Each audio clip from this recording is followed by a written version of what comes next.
Well, we are in an amazing building here, and very cool building. We'll get to how this building kind of came about, but where did Lakefront Brewery get its start? It was founded in 1987. 87. Okay. And then how did things kind of go from there? Yeah, we basically, I guess the story I tell is that my brother's birthday was coming up. I moved into his house shortly after I graduated from college, and I didn't have a job. And since he let me live there, I figured I'd buy him something for his birthday, and I bought him a book on how to make beer. He was talking about that.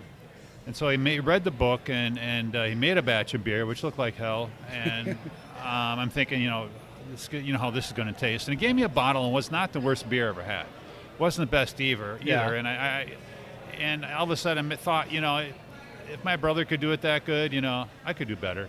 And so I decided to make some beer, and he made beer. We started entering local contests, won local awards, made more homebrew, and won state awards, and made homebrew and won national awards. And our friends started telling us, you guys should open up a brewery.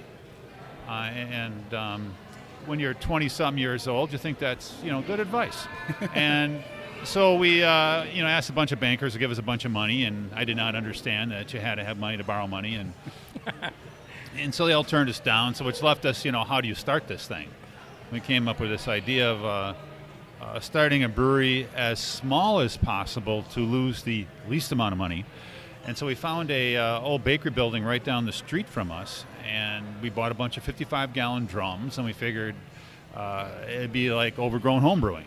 And essentially that's what it was. We kept our day jobs, we worked weekends, and we started to brew beer for 4 local taverns in the River West neighborhood of Milwaukee. We literally wheeled the beer down the street on the dollies and to these places.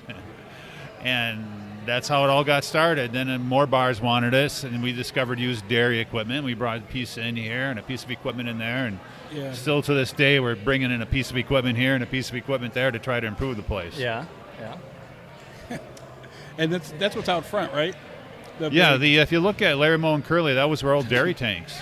And they started leaking on us, and it got too small, wasn't efficient. And so we put them on the side, but everybody loved getting their pictures taken in front of Larry Moe and Curly, so I didn't want to throw them out. And one day a metal sculpture guy comes by and says, what I can do? I can cut off the fronts of these, put an I-beam on the back, put some arms on it, and I can mount them out here in the front for you. Nice. And then he said I can even put faces on the back. So that's what you have. So some of the most creative folk art in the city is what we see out there. And it's funny. It's everybody gets their pictures taken in front of there, and there's no sign to tell people to do it, but everybody takes their arms and just spreads them out like they're part of the statue. They just do it? Yeah. And they just do it. And everybody gets their picture taken. So it's funny. It just makes everybody smile, which is the important part of it. Yeah, absolutely. That's what it's about.